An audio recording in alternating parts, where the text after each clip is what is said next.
देखिए दोस्तों, अपन ने पहला एक टॉपिक कंप्लीट किया है आर्टिकल्स, और उसके बाद में हम अगला टॉपिक की बात करेंगे एक नए टॉपिक के साथ, टेंसेज।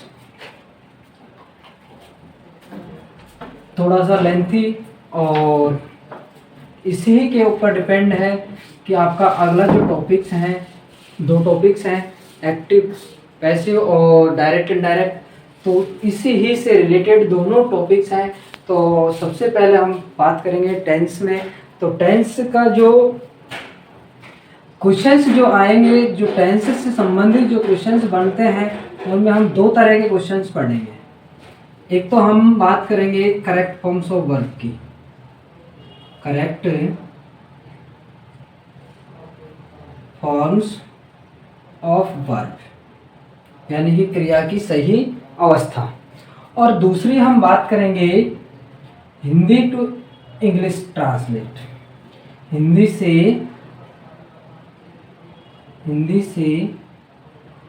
इंग्लिश में ट्रांसलेशन।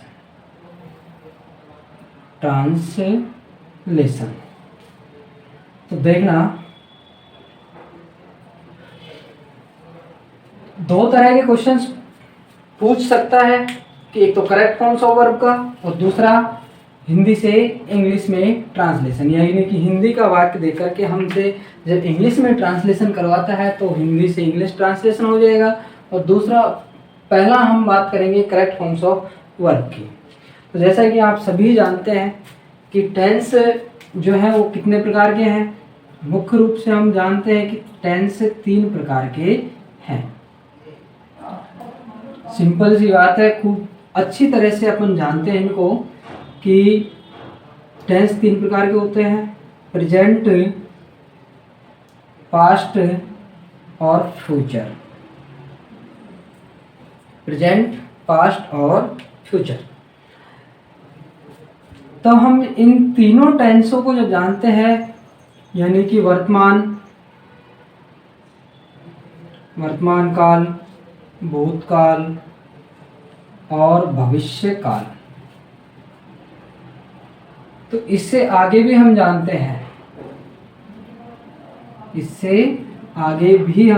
हैं, कि प्रत्येक टेंस के 4 भाग होते हैं। यानी कि प्रत्येक टेंस के कितने भाग होते हैं, प्रत्येक टेंस के 4 भाग होते हैं, 4 भाग होते हैं। उनका भी हम बात करते हैं। तो 4 भाग कौन कौन से होते हैं प्रत्येक टेंस में। तो पहला हमारे जो टेंस का भाग है वो बात करते हैं हम इंडेफिनिट की। इंडेफिनिट या इसी को हम बोलते हैं सिंपल टेंस। अब इसको हम प्रेजेंट के साथ जोड़ते हैं तो प्रेजेंट इंडेफिनिट या प्रेजेंट सिंपल टेंस हो जाएगा। पास्ट के साथ जोड़ते हैं तो पास्ट इंडेफिनिट या पास्ट सिंपल टेंस हो जाता है। और फ्यूचर के साथ जोड़ते हैं तो फ्यूचर इंडेफिनिट या फ्यूचर सिंपल सेंटेंस हो जाता है। दूसरा जो टेंस का भाग है उसको बोलते हैं हम कंटिन्यूअस टेंस, यानी कि प्रेजेंट के साथ बोलते तो प्रेजेंट कंटिन्यूअस, पास्ट के साथ पास्ट कंटिन्यूअस, फ्यूचर के साथ फ्यूचर कंटिन्यूअस। इसी प्रकार हम तीसरे टेंस की जब हम बात करते हैं तो तीसरा टेंस हमारा है परफेक्ट टेंस,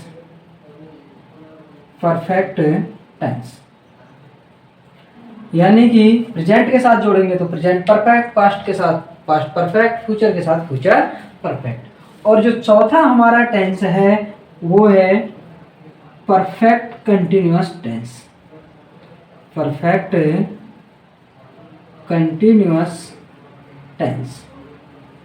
यानी कि प्रेजेंट के साथ हम परफेक्ट कंटिन्यूअस को जोड़ते हैं तो प्रेजेंट परफेक्ट कंटिन्यूअस हो जाएगा, पास्ट के साथ जोड़ते हैं तो पास्ट परफेक्ट कंटिन्यूअस टेंस हो जाएगा, और फ्यूचर के साथ जोड़ते हैं तो फ्यूचर परफेक्ट कंटिन्यूअस टेंस हो जाता है।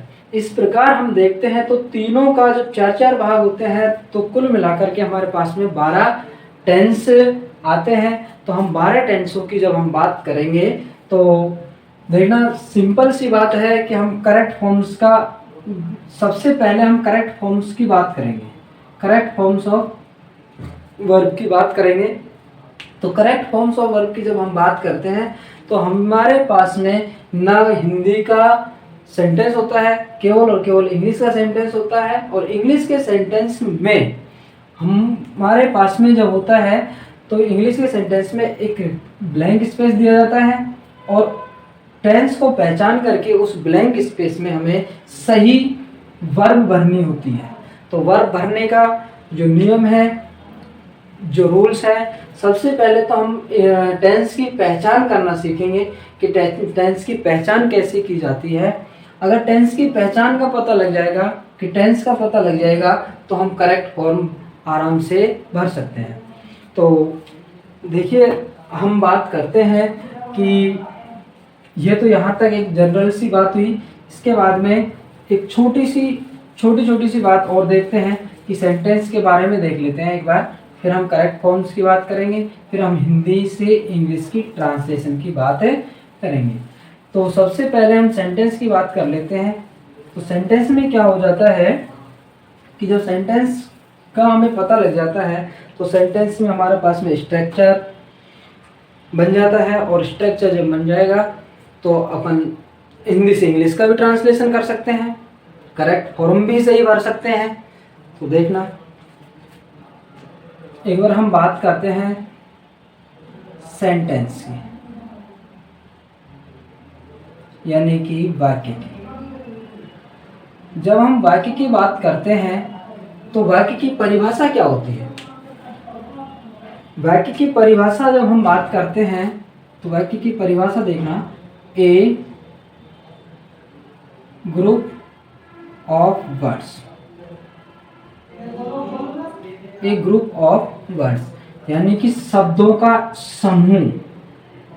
किसका? शब्दों का समूह। जब शब्दों का एक समूह दिया जाता है तो वो हमारा क्या होता है? सेंटेंस होता है, यानी कि वाक्य होता है। अब हम बात करते हैं कि वाक्य कितने प्रकार के होते हैं, कौन कौन से वाक्य हैं, कैसे उनका स्ट्रक्चर बनता है, क्या उनकी पहचान है, कैसे हम पहचानते हैं। तो देखना जब हम बात करें सेंटेंसों की प्रकारों की, types of sentence, types of sentence, देखना हम जब बात करेंगे टाइप्स ऑफ सेंटेंस की तो सेंटेंस जब ये हम बात कर रहे हैं सेंटेंस की तो सेंटेंस हमारे जो टॉपिक्स हैं उन कौन कौन से टॉपिक्स में काम आते हैं। तो देखना सेंटेंस जो है वो टेंस में काम आते हैं, एक्टिव पैसिव में काम आएंगे और डायरेक्ट इनडायरेक्ट में काम आते हैं। डायरेक्ट इनडायरेक्ट इन तीनों टॉपिक्स को क्लियर करने के लिए हमें पहले सेंटेंस को पढ़ना जरूरी होता है। तो हम सबसे पहले टाइप्स ऑफ सेंटेंस की बात करते हैं। तो टाइप्स ऑफ सेंटेंस में पहला जो सेंटेंस का प्रकार है उसको पढ़ते हैं हम अफर्मेटिव सेंटेंस। अफर्मेटिव सेंटेंस यानी कि साधारण वाक्य, सेंटेंस, अफर्मेटिव सेंटेंस। अब देखना अफर्मेटिव जो सेंटेंस है इसको हम दो भागों में डिवाइड कर लेते हैं। कितने भागों में? दो भागों में। अफर्मेटिव सेंटेंस जो है इसको हम दो भागों में डिवाइड करते हैं। पहला भाग कौन सा है? सिंपल, सिंपल या इसको हम बोल सकते हैं पॉजिटिव, पॉजिटिव सेंटेंस। दूसरा हम बात करते हैं तो नेगेटिव की बात करते हैं। कौन से की बात करते हैं? नेगेटिव। अब देखना जो अफर्मेटिव सेंटेंस है ये शुरू होता है किससे? सब्जेक्ट से। किससे शुरू होता है? सब्जेक्ट से। अफर्मेटिव सेंटेंस जो है वो शुरू किससे होता है? सब्जेक्ट से शुरू होता है। और अंत में क्या होता है? अंत में होता है भाई साहब फुल स्टॉप। क्या होता है? Full stop. तो देखना कि अफर्मेटिव सेंटेंस की हम बात कर रहे हैं और अफर्मेटिव जो सेंटेंस है वो किससे शुरू होता है? सब्जेक्ट से। और जो लास्ट में जो सेंटेंस पूरा होने के बाद में हमारे पास में कौन सा चिन्ह होता है? Full stop. तो वह सेंटेंस जो सब्जेक्ट से शुरू होता है और अंत में फुल स्टॉप लेता है वो कौन सा सेंटेंस होता है? अफर्मेटिव सेंटेंस होता है। अब हम इनकी बात करते हैं स्ट्रक्चर की। इसकी स्ट्रक्चर की, तो स्ट्रक्चर में हम बात करें तो सिंपल जो अफर्मेटिव है उसका सेंटेंस स्ट्रक्चर बनता है सब्जेक्ट। सबसे पहले हम सब्जेक्ट की बात करते हैं, इसके बाद में हम बात करते हैं वर्ब की, और फिर हम बात करते हैं ऑब्जेक्ट की, इसकी ऑब्जेक्ट की, और लास्ट में जो भी है और फुल स्टॉप। अब देखना कि जो ये वर्ब है, ये वर्ब हमारी दो भागों में बांट देते हैं। वर्ब को कितने भागों में बांट लेते हैं? दो भागों में। एक है हेल्पिंग वर्ब और दूसरी मैन वर्ब। यानी कि कोई भी सेंटेंस जब हम अफर्मेटिव का सिंपल या पॉजिटिव बनाते हैं तो दो तरह से अफर्मेटिव सेंटेंस को हम दो तरह से बनाते हैं, सिंपल और नेगेटिव। तो सिंपल का जो स्ट्रक्चर बनता है वो बनता है सब्जेक्ट, वर्ब और ऑब्जेक्ट। एक तो इस तरह से। दूसरा हम बात कर लेते हैं कि subject, helping verb, main verb और ऑब्जेक्ट। यानी कि अगर किसी सेंटेंस में हेल्पिंग वर्ब दी हुई है तो subject, helping verb, main verb और ऑब्जेक्ट का प्रयोग होता है। अगर हेल्पिंग वर्ब नहीं दी है तो हम मेन वर्ब का ही प्रयोग करते हैं। इसी प्रकार हम बात करते हैं नेगेटिव सेंटेंस की। तो इसका स्ट्रक्चर क्या बनता है? वही सेंटेंस किससे शुरू होगा? सब्जेक्ट से। सब्जेक्ट हो जाएगा। अब यहाँ पर हमें हेल्पिंग वर्ब की आवश्यकता होती है, यानी कि negative sentence without helping verb नहीं होता है। तो सब्जेक्ट, सब्जेक्ट के बाद हेल्पिंग वर्ब और हेल्पिंग वर्ब के बाद हमेशा नॉट का प्रयोग करते हैं। नॉट का प्रयोग करने के बाद में हमें चाहिए मेन वर्ब। क्या आएगी? Main verb. और उसके बाद में मेन वर्ब के बाद ऑब्जेक्ट और लास्ट में फुल स्टॉप। तो देखिए दोस्तों कि आपको पहला टाइप का सेंटेंस आपको समझ में आया होगा कि अफर्मेटिव सेंटेंस है, और अफर्मेटिव सेंटेंस शुरू होता है किससे? सब्जेक्ट से। और जो अंत में क्या लगा दिया जाता है, कौन सा चिन्ह का प्रयोग किया जाता है? तो फुल स्टॉप का प्रयोग करते हैं। तो देखिए जब हम अफर्मेटिव सेंटेंस की बात करते हैं तो अफर्मेटिव सेंटेंस हमारे दो प्रकारों में हम इसको बांट लेते हैं, एक तो सिंपल और पॉजिटिव और दूसरा हमारा नेगेटिव। तो इनका जब हम सेंटेंस स्ट्रक्चर बनाते हैं तो सबसे पहले सब्जेक्ट, सब्जेक्ट के बाद में वर्ब, वर्ब के बाद में ऑब्जेक्ट। जब हम वर्ब की बात करते हैं तो वर्ब में हम दो भागों में वर्ब को बांट लेते हैं, हेल्पिंग वर्ब और मेन वर्ब। और नेगेटिव सेंटेंस में आपको पता है कि without helping verb negative sentence नहीं बनता। इसके बाद में जब हम बात करते हैं तो दूसरे सेंटेंस की हम बात करते हैं। तो देखना दूसरा सेंटेंस हमारा हो जाएगा इंटरोगेटिव सेंटेंस। इंटरोगेटिव सेंटेंस यानी कि प्रश्नवाचक वाक्य। इंटरोगेटिव सेंटेंस जो है ये, इसकी कंडीशन क्या है कि शुरू किससे होता है और अंत में क्या लगता है? तो शुरू तो हम अभी बात कर रहे हैं शुरू की, तो यहाँ मैं लिख रहा हूँ अंत में। अंत में क्या आता है? क्वेश्चन मार्क आता है। अंत में क्या आता है? Question mark. जैसे अब इंटरोगेटिव सेंटेंस को भी हम दो भागों में बांट लेते हैं कि ये भी दो तरह से स्टार्ट होता है। एक तो हेल्पिंग वर्ब से शुरू हो जाता है, एक तो हेल्पिंग वर्ब से शुरू हो जाता है, और दूसरा हमारा WH वर्ड से शुरू हो जाता है। अब देखिए इंटरोगेटिव सेंटेंस की जब हम पहचान करेंगे तो इंटरोगेटिव सेंटेंस की पहचान, सीधी सी पहचान है कि वाक्य के अंत में जाओ और देखो क्या है? Question mark. अगर क्वेश्चन मार्क दिया हुआ है तो इंटरोगेटिव सेंटेंस होगा, यानी कि प्रश्नवाचक वाक्य होगा। और प्रश्नवाचक वाक्य को हम दो भागों में बांट लेते हैं कि एक तो हेल्पिंग वर्ब से शुरू हो जाता है और दूसरा WH वर्ड से शुरू हो जाता है। जो अब हम इसकी बात करेंगे स्ट्रक्चर की। तो स्ट्रक्चर में जब हम बात करते हैं तो हेल्पिंग वर्ब वाले वाक्य जो शुरू होंगे तो स्पष्ट लिखा हुआ है, तो किससे शुरू होंगे? हेल्पिंग वर्ब से। अब देखिए एक पहला सूत्र जब हमने पढ़ा हुआ है सिंपल सेंटेंस का, एक ही सूत्र से बात करते हैं, एक ही सूत्र से बात करते हैं कि हमने पढ़ा था subject, helping verb, main verb और ऑब्जेक्ट। ये वाला सूत्र है हमारा, किसका है? सिंपल का है।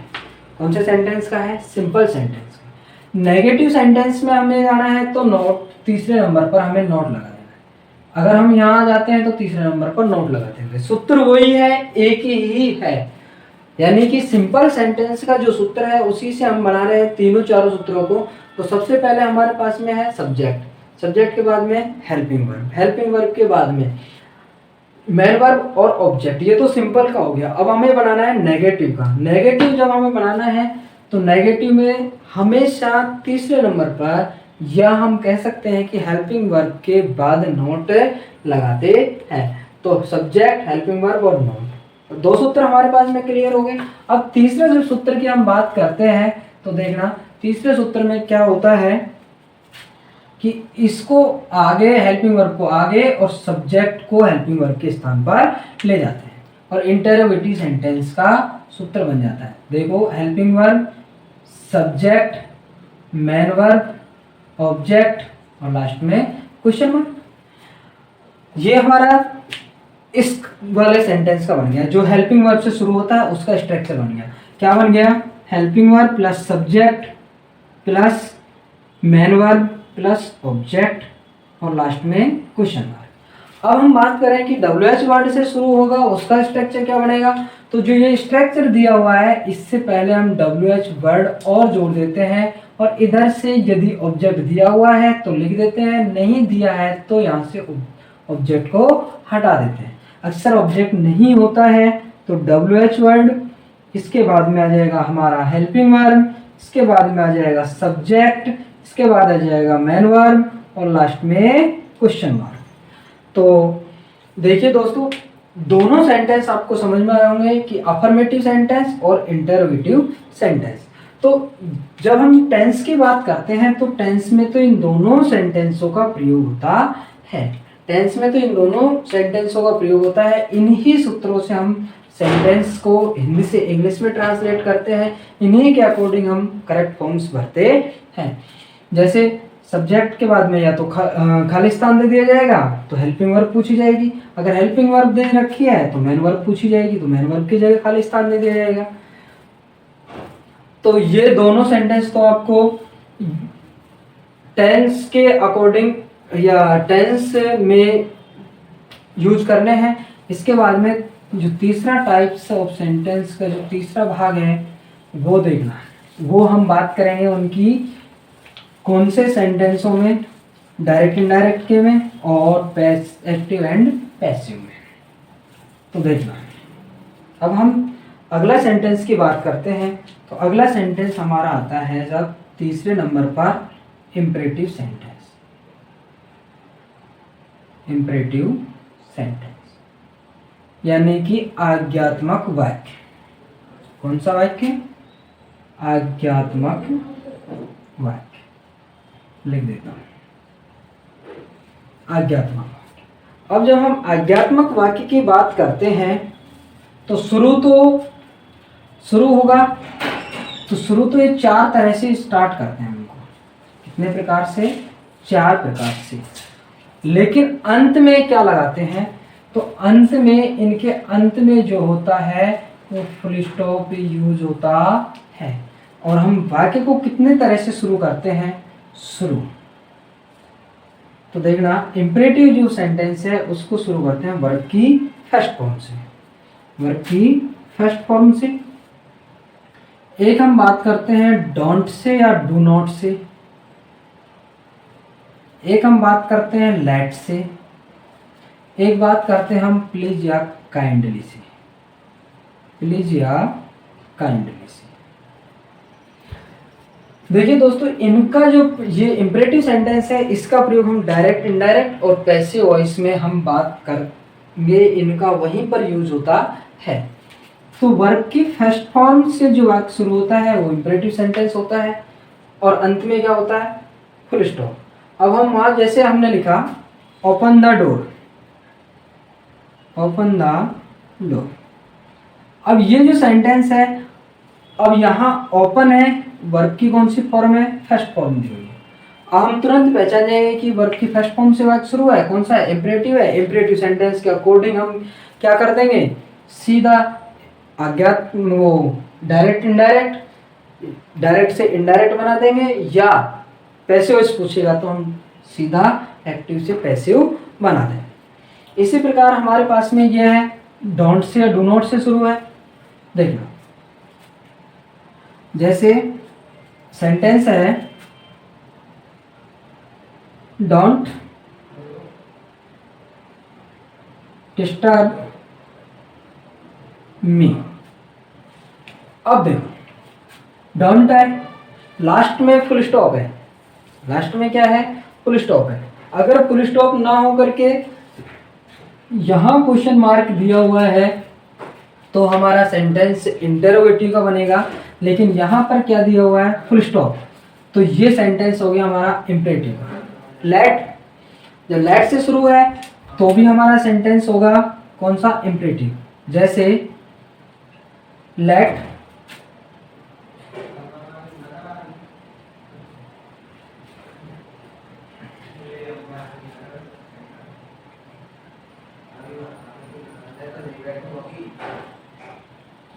लेट मी, लेट के साथ हमेशा ऑब्जेक्ट आता है। और इसके बाद में, इसको रहने दो इस सेंटेंस में, इसके बाद में प्लीज या काइंडली, प्लीज या काइंडली वाला जो सेंटेंस है ये भी हमारा किससे शुरू होता है, इम्परेटिव सेंटेंस से, इम्परेटिव सेंटेंस होता है। जैसे please help me, please help me, तो देखना प्लीज हेल्प मी, तो ये भी कौन सा सेंटेंस है, हमारा इम्परेटिव।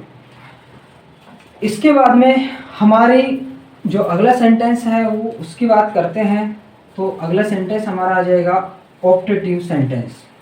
कौन सा sentence, optative sentence, optative sentence यानी कि इच्छा सूचक वाक्य, इच्छा सूचक वाक्य। जब हम इच्छा सूचक वाक्य की बात करते हैं तो इच्छा सूचक वाक्य कौन से होते हैं, कैसे स्टार्ट होते हैं, और वाक्य के अंत में हम पहचानेंगे कैसे कि वाक्य के अंत में क्या होगा। तो देखना, ये शुरू होंगे और अंत, शुरू किससे होंगे, में या गॉड से शुरू होते हैं, और अंत में एक्सक्लेमेशन मार्क यानी कि विस्मयादि बोधक चिन्ह दिया होता